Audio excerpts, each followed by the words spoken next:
Welcome to the first pour of Sip and Spill, a new podcast where the people behind the game get the microphone. Honest, unfiltered conversation with spouses of coaches and players, unsung, but on Sip and Spill, they take center stage. Sip and Spill is sponsored by Summit Credit Union, by Habish and Rotier, by Red and White Wine Bar in Wanakee, by Evie & Co. Boutique in Wanakee, and by the Spa at Autumn Organics in Sun Prairie. Our first guest on Sip and Spill is Cathy Sheffield. Her husband, Kelly, is in his 13th year as head coach of the Wisconsin women's volleyball program. An 8-time conference coach of the year, 3 times in the Big Ten, 2021 national championships, and the 13th straight year playing in the Sweet 16. Cathy Arnett was a 4-year letter winner playing volleyball in college at Villanova, then at Virginia, where she was a captain in her senior year. My captain and your host for Sip and Spill is Kari Heller. Oh my goodness. I can't believe it. It's coming true. My dream of Heller's, Heller Pods and Sip and Spill. And Cathy, thank you so much for being my first guest. You know, I'm not educated in this industry. Like, I have seen Mike do this. He's been in the industry for over 25 years. And we have sports on all the time at home. So I just listen and, you know, I see interview questions or whatever. So we're just going to roll with it. But how Sip and Spill came to be was when we're sitting and watching a sport or something like that, and the opposing team wanted, like, a kicker, he misses a kick, and I feel bad. I'm like, oh my gosh, Mike, I'm so sad for that guy. And then my thing is I say it's someone's son. And so how would I feel if it's my son or my daughter or, you know, in that world of sports where they miss something? And even though they're on the opposing team, I feel so sad. And so I wanted to give a voice to that. And then also to the families that are in the spotlight, such as yours, and to give them, like, the emotion of who you are, not just who you see coaching or on the sidelines. So I don't know if you remember a lot when we met at Red and White. Mm-hmm. You and Kelly came in, and it was like before COVID, I'm quite sure, because it was packed. Mm-hmm. And we took a little picture for our Badger wall, but I don't know if you remember our conversation. You wanted to have a Wanakee restaurant week. Oh, do you remember? I don't remember the conversation, but now that you mention it, I do. Yes, and that has stuck with me this whole time. Yeah. And so I don't know if it ever will happen or what will happen. We need maybe a couple more restaurants in Wanakee. I don't know. But so thank you for being my very first guest on this podcast. Incredible. I can't believe it's here. So tell me, we want to talk about you and your volleyball family, but I also want to talk about, like, family stuff and, you know, what a game day looks like and what passions you have and stuff like that. So we heard in the intro, your husband is Kelly, mm-hmm. and coaches the UW women's volleyball team. And you have children, Lexi, 15, and Reagan, 12.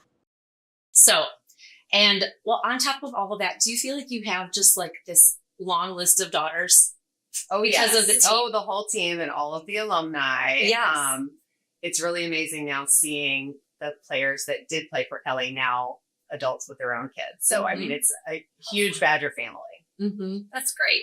And then your volleyball family after, like, just your immediate family. So are you all volleyball players? Everybody but Kelly. So I think everybody knows that's because they mention it on broadcast all the time. He never actually played volleyball, mm-hmm. but he's a very good coach. I played, and both of our kids play, and mm-hmm. we did not push them into it. We don't, you know, we'd like them to play some sport, but we don't care that it's volleyball. Lexi has really all volleyball. She's 15, she plays, and then Reagan, our 12-year-old, loves volleyball and soccer. Okay. So we'll see which one wins out there.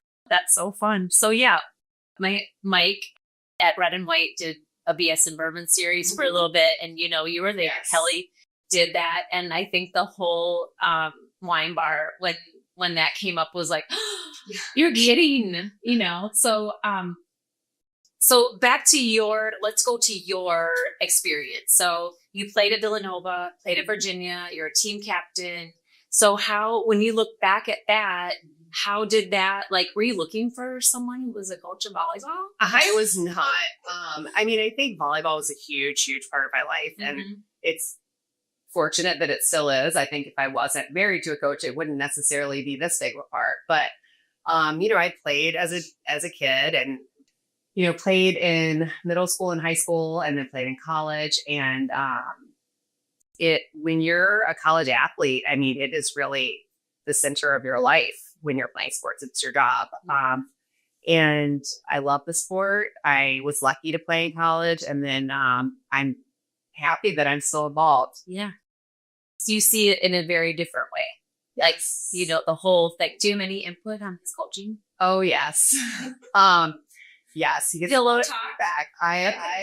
It's funny because I find myself, I don't ask him a lot at home because I don't want to make him be on and make him work. But I definitely give him all of my feedback and all of my thoughts. So, by the way, it's sip and spill. We talk, we spill a little bit, and we have wine glasses, but there's water in here because I think you can drink anything out of a wine glass. So we do have, wine, whatever. When today it's water. I'm feeling like water too. So, so on that note, how much has volleyball, how the game has changed since you played? Yeah, it's changed a lot. When I played, there was no barrow. It was side out scoring to 15. And the tall girls were 6 foot to 6'2", and occasionally you'd see a really tall 6'4" girl. And now they're all 6'4". Yes, I love that. Tell me how you and Kelly met. With that, we met coaching volleyball camps. So we met through volleyball. How did it happen? When was there a spark? Oh gosh, years after that. So we coached volleyball kids too. That's when we initially met. And then later I coached with him at Albany. So after I graduated from college, I was a bio major. I wasn't sure what I wanted to do with my life. And it's, I think, very easy and a nice intro to adulthood for your first job to still be in sports. Yeah. So I coached with him at Albany for a few years.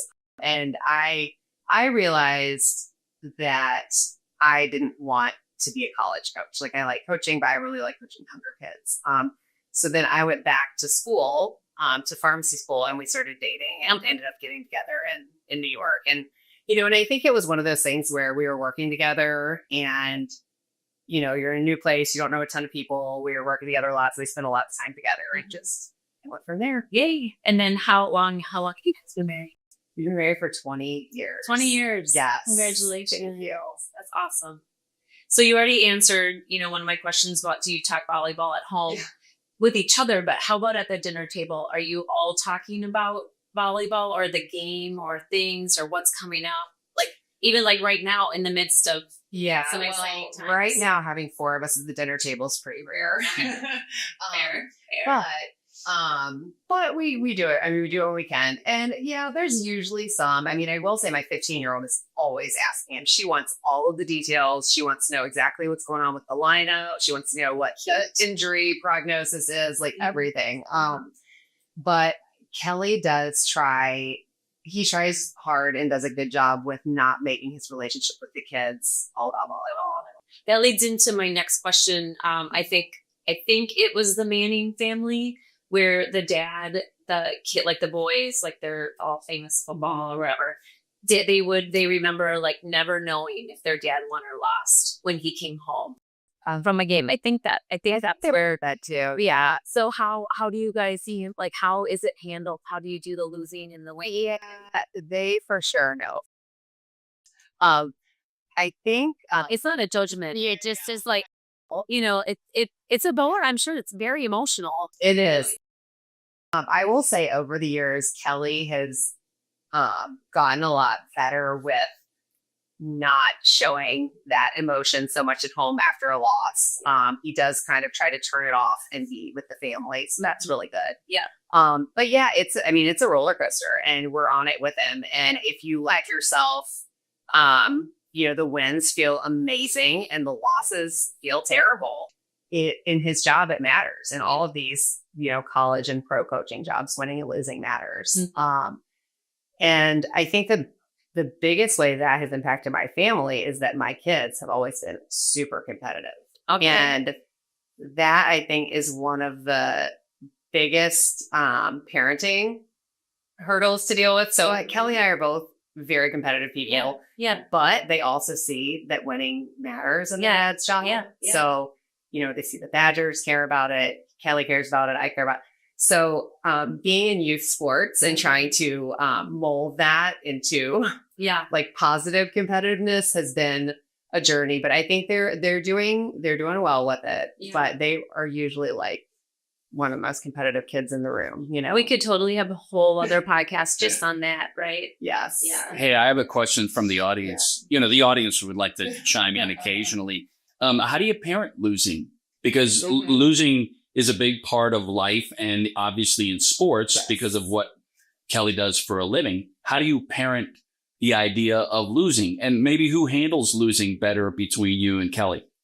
That's a good question. So how do you handle, I think we really do try to do, like growth mindset parenting with the kids, and losing is an opportunity to learn. I think we've watched the Kobe Bryant video about losing being exciting like 20 times, because that's how you figure out what you need to get better at. Yeah.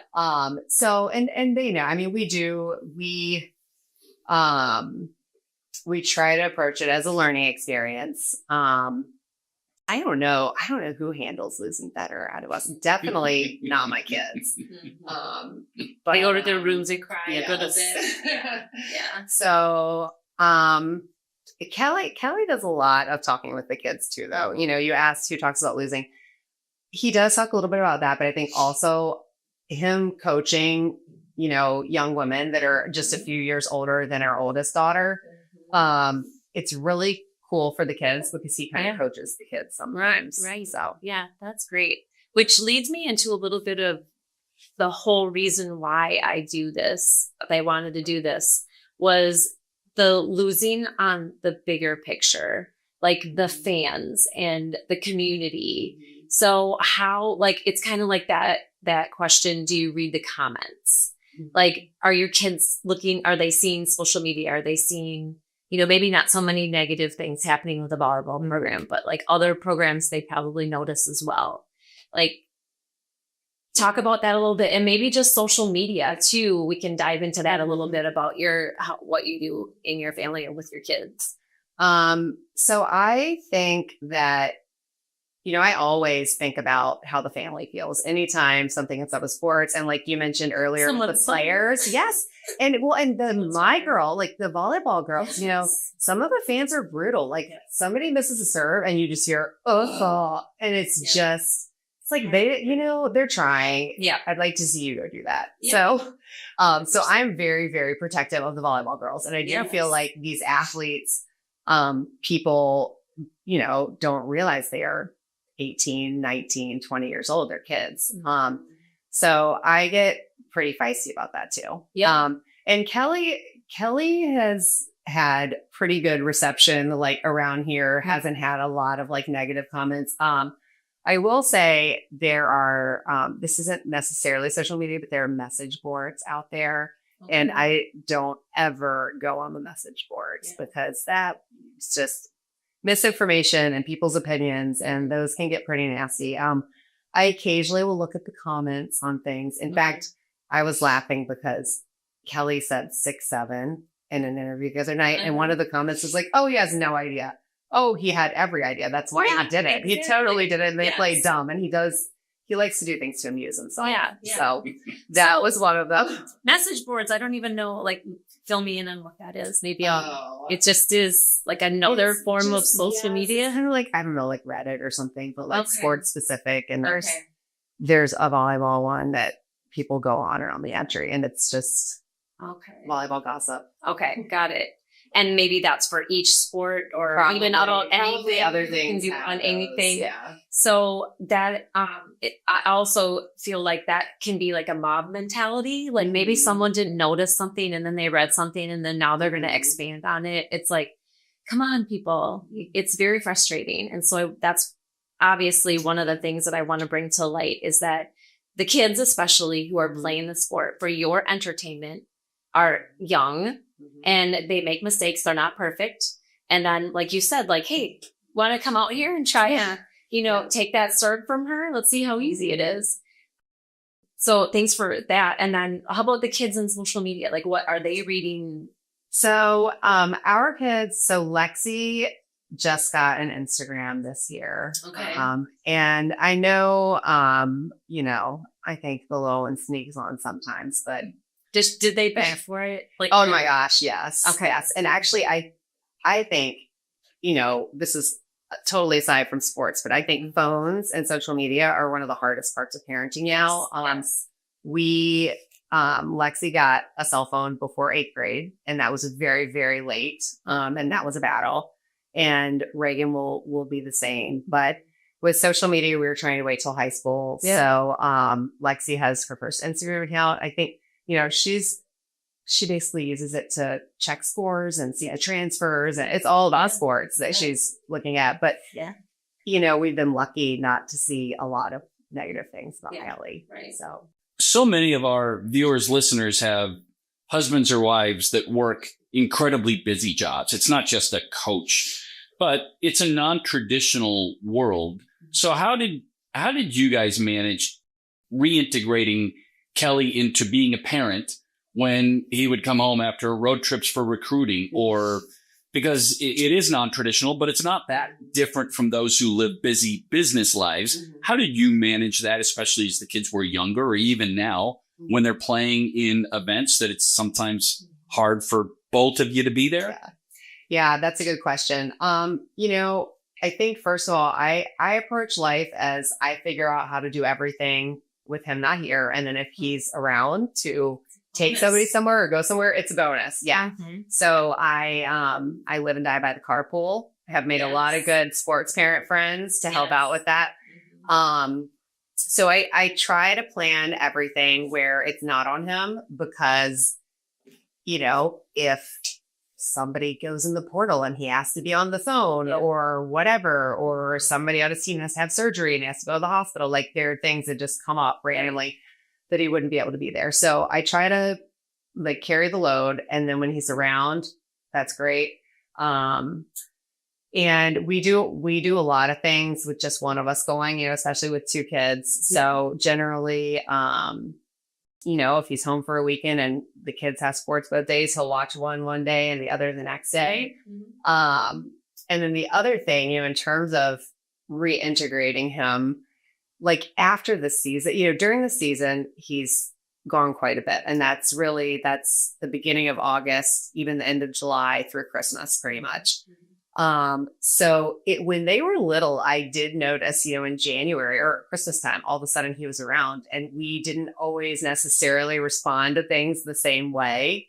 And so there would be a little bump, with the kids, and, they would do something that I would let slide and Kelly wouldn't, or vice versa. Mm-hmm. So I think we've kind of grown out of that over the years, but definitely when they were little, it was like when people talk about military spouses coming back, and the discipline is a little bit different because now it's 2 parents and not one, or people are a little bit different. So kind of what are you doing here? Yeah. I got it. No, but it is great. I'm sure when he is around, and yes. Yeah. What is, what's a day in the life on the day of a game? And then I want to know, where do you guys sit? Mm-hmm. I'm sure you're totally into it, but how into it, mm-hmm.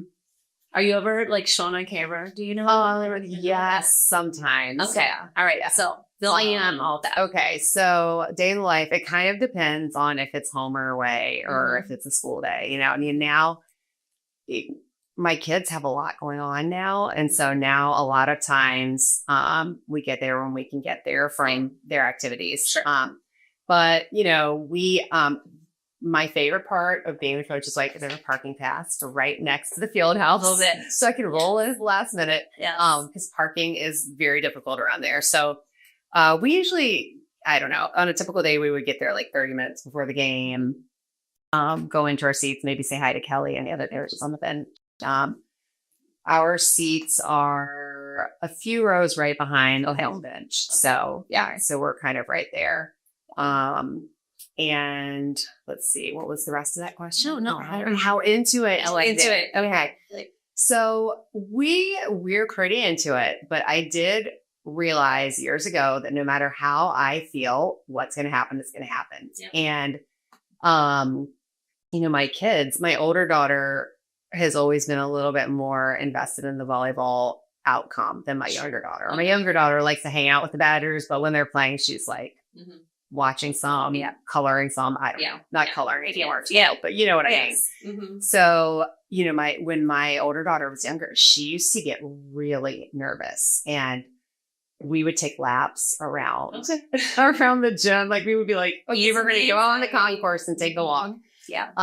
And watching her, she would be nervous. So I couldn't be nervous. Mm-hmm. I had to be calm so that I didn't, get her even more worked up. Sure. And by going through that with her, I was kind of like, look, Lex, like whether we are all tightened up and nervous and have a stomach ache or whether we're just chill, like they're going to do what they're going to do. And what's going to happen is going to happen. We have no control, which I think is also the frustrating thing. You have no control, but so, I mean, we're super invested, but I think for me and for my sanity, I've had to kind of try to turn the emotions down a little bit during the games. Yeah. How different are you and Kelly in watching your kids compete as parents?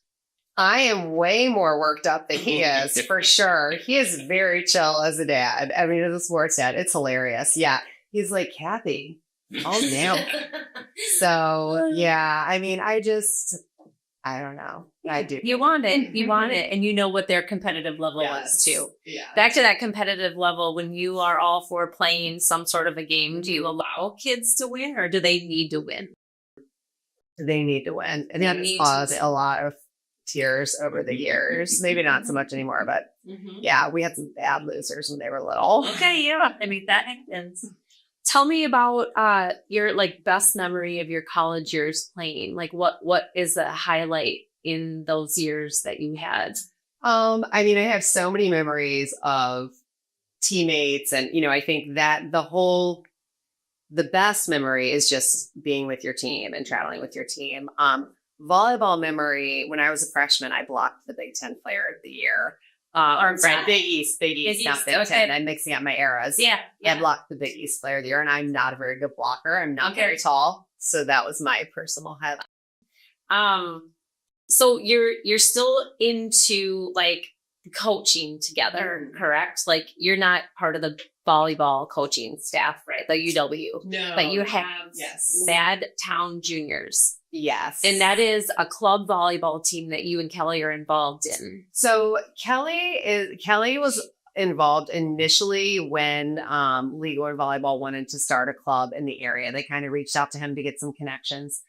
He is not involved in the day-to-day there. And I coach and then I oversee the younger kids teams, the younger kids program, because I really like to coach 10, 11, 12-year-olds, the kids that are just beginning. Yeah. And I coach my 13-year-old, my 12-year-old in a 13 and under team. Okay. So I coach Reagan. Okay. That's awesome. And so that's the same time or is it, tell me about this. It's different. So club starts around Thanksgiving and goes through June. Okay. Like everything else, it's like a super long season. Yes. I feel like all the sports want all the kids year round now, but so we just got into our season. We're a few weeks in. But this year Lexi played high school and high school was the same time. So that was different. There were times I was at Edgewood watching the Badgers on my phone and times I was at the field house watching Edgewood on my phone. Because, she's got her schedule. She's got to go to her game. So that was a new challenge this year. But club, there's not really conflicts with club and the Badgers. And I will say it's kind of nice that my kids are playing in bigger tournaments now that Kelly or somebody on the staff might go to recruit. Okay. So I will basically just send the recruiting coordinator the kids' club schedule and be like, hey, can you send Kelly to Minneapolis this weekend? So then he can be there in the same place. Mm-hmm. And then on that recruiting, are you doing a lot of recruiting dinners at your house? Do you have welcoming people all the time? Yes, it's not all the time. We definitely do it multiple times a year. And we have some pretty big gatherings. So I've had to get used to that. I've had to lower my stress about preparing for an event for sure, over the years. And I've gotten a lot better with that, I think. So we've talked several times about all your little pockets of volleyball families, but I didn't say like you grew up in a volleyball family. Like your dad was a coach. Like what was that like? Where was this coaching career? Well, so he got into volleyball because of me and my sister. So we played, and then he was a basketball player and was like, well, I can switch to volleyball. So he coached high school, and he started a club. So he was a club director, and he, I think made, if you can coach one sport, I think to some degree you can kind of transfer that. So he was a club director, and he is super pumped that, we're the Wisconsin volleyball family now. Yeah. He loves having a coach in the family. He loves coming to the games. And in fact, when we got married, my dad gave the toast and said that Kelly could stay married to me as long as he got his 20 wins a year. Oh, gosh. And we thought that was a joke because that's a lot of wins. But he's every year when Kelly gets his 20th win, our family group chat tells him he gets one more year. Oh, that's awesome. So he's feeling the pressure and he wants to keep you. He's thinking, rising to the challenge. Yeah. How was that for Kelly to navigate coming into a volleyball family then? I think it's easy because they all have the same interests. They have common interests, and they talk the same language. Yeah. Everybody talks actually the same language. Some bad are Danielle Hart and Courtney Gorham played for my dad's club. So he's recruited some of the players. I have a connection there. So how much did he learn about the game? So one of the cool backstories, Kelly, is that he coached at a high school as a volunteer assistant, right, in Muncie, for one of the great programs in the state. And one of his other volunteer assistants also has won a national championship at Louisville, right? One of his, didn't both Kelly and... Oh, no, Kentucky. Craig Skinner. Kentucky. Craig Skinner. He coached with Craig Skinner, who's at Kentucky. Yeah. So how much volleyball, you could take some credit here. How much volleyball knowledge do you think Kelly got from you, especially in the early iteration of your relationship? I don't know. I think I don't know how much he's really gotten from me. I think I have good input, good insight into his decisions. But he grew up in one of the volleyball capitals of the country. And even though he didn't play, his sister played and he was around it. And then he, when he's into something, he's very curious. Like that is one of his, I think, biggest traits is he will ask questions and try to find out as much information as he can. And that's what he did with all of those people that really knew their stuff in Muncie. So when you're giving input, does he ever shut you down? Say, no, I got this. Leave it alone. You've said enough. Very rarely. He does a really good job of humoring me. A lot of families at Thanksgiving, they go out and do a little football, flag football. Have your families ever gathered and, got on a court and played some volleyball? We have not played a lot of like real volleyball with Kelly. We have played a lot of basement balloon volleyball, especially during COVID. And those would get very heated. Yeah. We had like a court taped on the floor and we'd be like measured out whipping a balloon at each other. Yeah. And like, I mean, even to extended, like you said, your sister played, his sister played, your dad, of course. Yeah. I mean, we've done, we played a little bit at the beach. Fun. Could be a new turkey bowl. Yeah. But you're obviously, in the season, in the midst of the season too. So we are going to take a quick break and thank our sponsors. And we come back. I want to talk to Cathy. I want to talk to you a little bit more about some of your passions. This is so much fun, but let me tell you also that we have sponsors involved in this. So let me thank some of those for you. This episode is brought to you by Havish & Rotier, the hometown personal injury firm you can trust to help your family when it matters most. Visit havish.com for more information. Also brought to you by Summit Credit Union. Make any vision for your business happen with loan programs, great rates, and strategic solutions from Summit Credit Union, the #1 SBA lender in Wisconsin. Also want to thank Evie & Co. Evie & Co. Boutique a curated collection of women's clothing, accessories, and home goods based in Wanakee. It means the world to them that you're here and created that boutique. With all the women in our lives in mind, we intentionally handpick each item with the goal of making you and your home look and feel beautiful, confident, and radiant. And Kari's outfit today, provided by Edie & Co. Also brought to you by Red and White. We're familiar with that. Sip and Spill is presented by Red and White Wine Bar, Hangout, Kickback, Drink Up. Newly remodeled with great wines, bourbons, and now beer on tap. Special occasion coming up. We'd love to help take the stress away and handle the party for you. Email us at redandwhite331@gmail.com. And also brought to you by the spa at Autumn Organics. Health, wellness, and renewal. Premium organic and vegan products and spa treatments for hair, body, and nails. The spa at Autumn Organics in Sun Prairie. Schedule the service today and have an award-winning experience celebrating 16 years and 7 straight Best Spa in Sun Prairie awards. Get 20% off all gift cards, $125 and up. Also 10% off of one product, 20% off of 2, and 30% for 3 and more. Go online at thespa-sunprairie.com. Kari? Thanks again, Cathy, for being my first guest on Sip and Spill. And to give a little bit more behind the scenes, it's kind of been a little bit of a work in progress for about, 5 or 6 years. And I touched on it a little bit earlier, but just getting a little bit of an inside look to see that there are hearts that are involved with coaching and kids and players and teams and all of that. And it's someone's son or daughter that is making the mistake that you are so mad about. And we're not perfect. And I want to also just kind of dive into a little bit about some of your passions and, family life and everything that comes along with it. So I know at one point you were very active with Wanakee Neighborhood Connection, and, which is an amazing organization in Wanakee. You're not still involved. No, so I was on the board for 6 years and I rolled off of that so that a little bit of new blood could come in. Yeah, of course. Yep. Yeah. Yep. And what was what was your primary, you were on the board, I was right? the board of directors. Yeah. And so just, helping, make sure that we could provide the services to help the community. Basically Wanakee Neighborhood Connection is all about people being able to volunteer to help their neighbors. And there was a free store, so you could drop off gently used items and people can come in and shop for free. And then the staff just connects people to other resources. So I think so many people, there's so many resources in Dane County, but sometimes it's hard for people to find the right place to go for help if they need. Did you help them move into their new building? Yeah. Okay. Yes. I was there for that. Yeah. All right. I'm out of here. No. Onto other things. Another thing.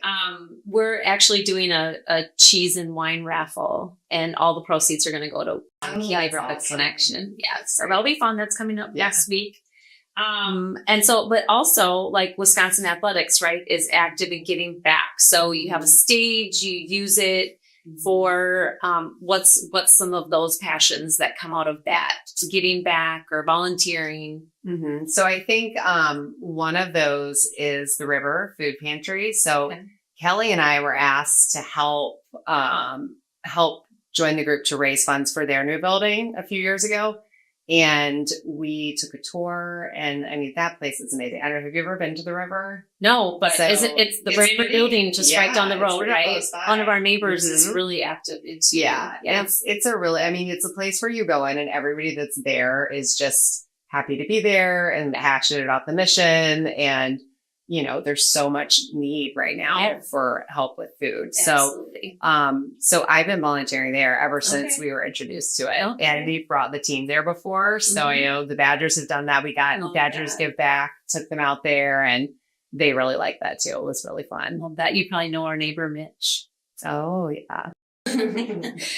I love that you get the team involved in your volunteering as well, because a lot of times, kids have walked into a business and just say, can you donate to our team? And it's like, do you want to come back and like help us do something? And it's a great way to get the kids just to have that drive and passion right away. Yeah.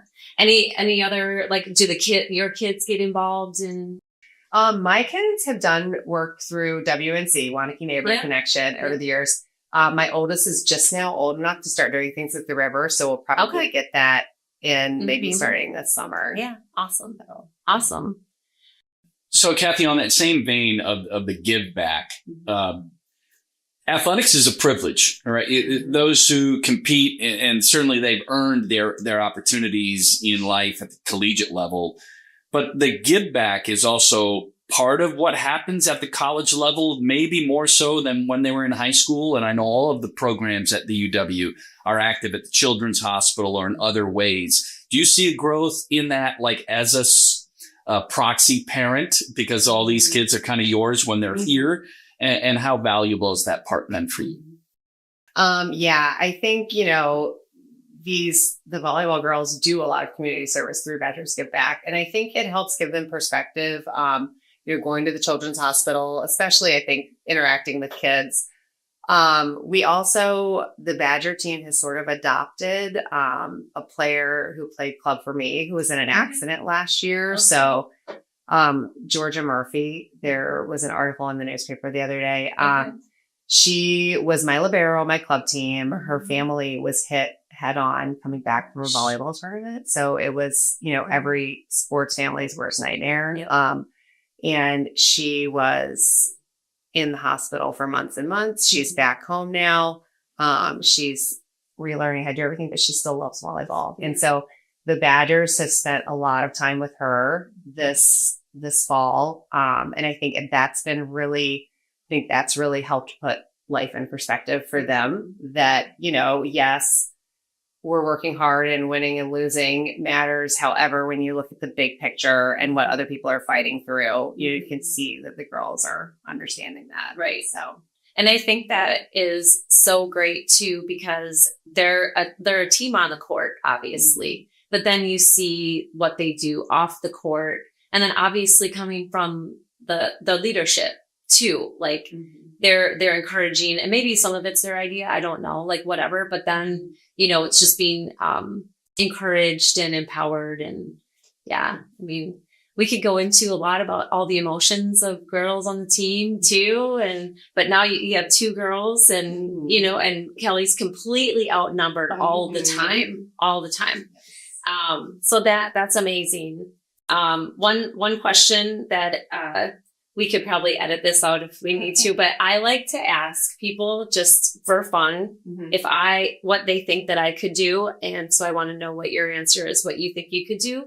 Could you make a basket over an NBA or WNBA player, catch a punt, or hit a baseball in all the major league or like professional, not get a hit. Okay. Just make contact. Make a connection. I mean, I think I could catch a punt. Yeah. I don't know. I'm not a big football fan. Yeah. I watch a lot of football, but like, I got pretty good hands. Okay. So that's what I go with. That's what everyone says. Like when I ask that question, they're like, no, you cannot do a basketball. No, you cannot hit a baseball. And they even say like, you couldn't even make a basket against your own son. Like they say that to me. So I'm like, true. So, okay, I would have to try and catch a punt. And I don't know if I could even do that, but it's a fun thing to think about. Cathy, let me take you back to, this program and the kids, because you talk about they're all from all over the country, right? And they don't really get to leave from the time camp starts at the first week of August until it wraps just before Christmas. So what's Thanksgiving like? Or how do you handle birthdays on the team? Do you end up becoming family to the entire roster at some level? Yeah, I think so. I mean, the girls end up having a few moms. I know Christy Walker, the athletic trainer, is a mom. Jess Williams, the director of ops, is their mom. But, I definitely feel like I try to help them feel at home. I try to connect to the parents to let them know that I'm here. And Thanksgiving is a team event now. It's interesting because looking back over the years, when I played volleyball, usually conference play wrapped up the weekend before Thanksgiving. Thanksgiving was off and it was the selection show. And then the next week, the NCAA tournament started. So you could even sometimes like sneak home for Thanksgiving. And then when Kelly first started coaching, it was similar. And then he started like sticking a match in that weekend to try to get a better seed. Like if you would get another good win on Friday or Saturday, then you can get a better seed on Sunday.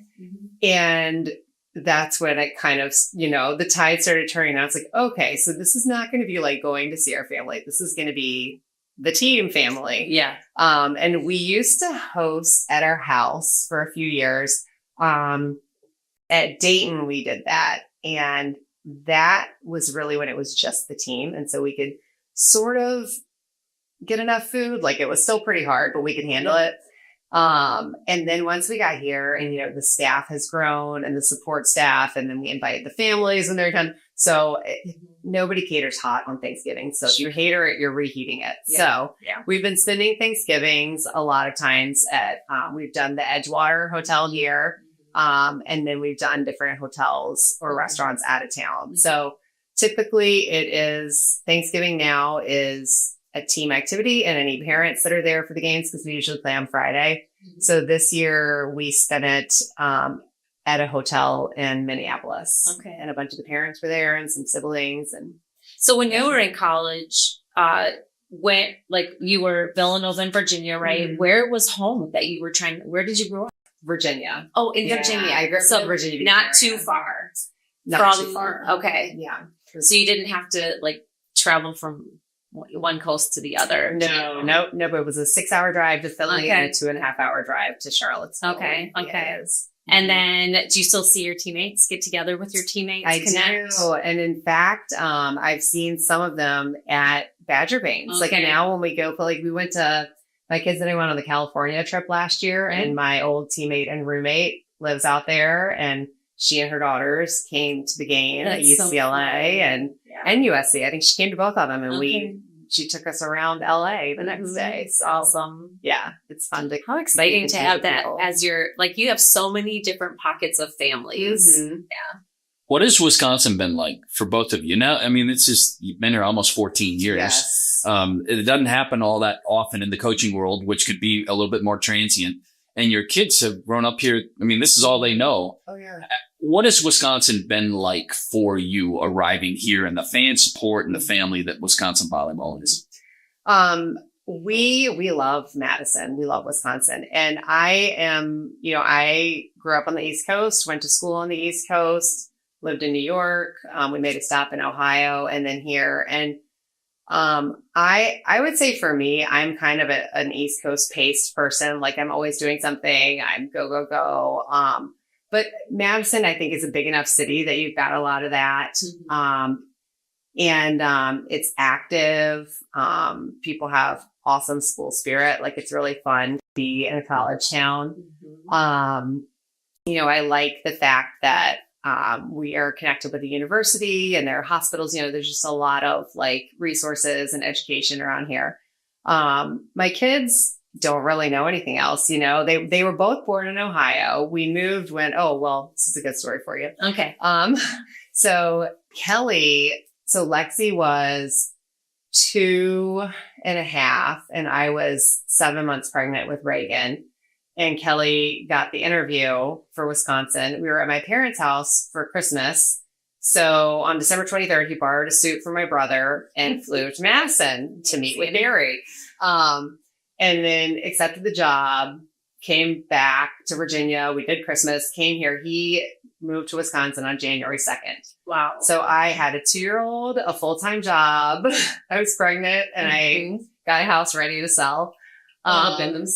So we were in Ohio for a few more months while he was here. And then he did make it for Reagan's birth. So that was good. Oh, excellent. Yes. Good. I was going to ask about that. Yeah. And then how about the house here? Did he find the house here? So we ended up, he was in a hotel for a while in an apartment. And I came up in February one weekend to look at houses. And I will say the market here, even at the time, was more expensive than the market in Ohio. Okay. So, and it was February and it was cold and there was dirty snow everywhere. Like, it was a very underwhelming weekend. And I was like, what did we do?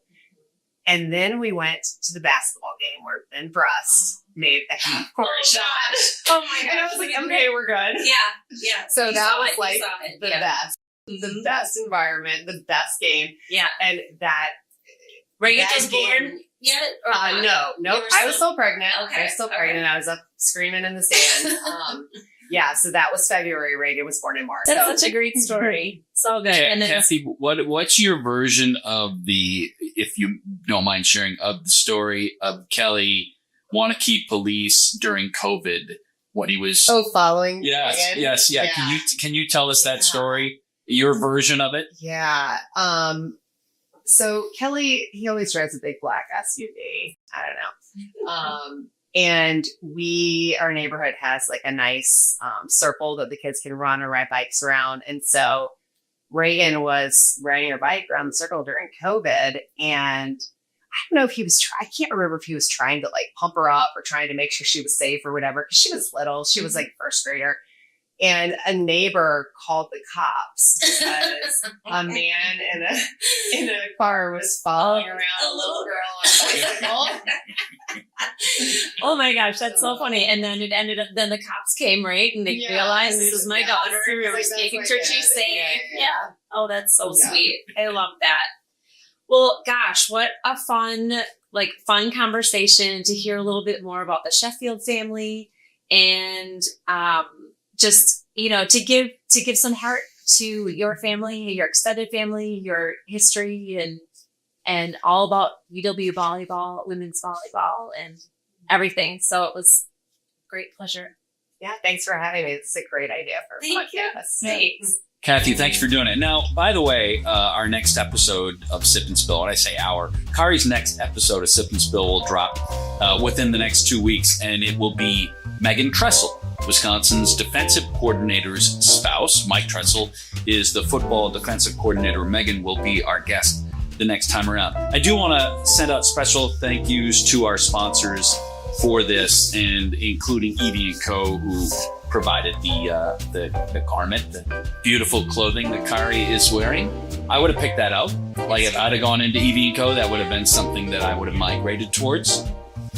So a big thank you to Evie & Co. Also to our place, Red and White Wine Bar. Sip and Spill is in part brought to you by Red and White Wine Bar, and with great wines, bourbons, and now beer on tap, newly remodeled. Special occasion coming up. We'd love to help take the stress away and handle the party for you.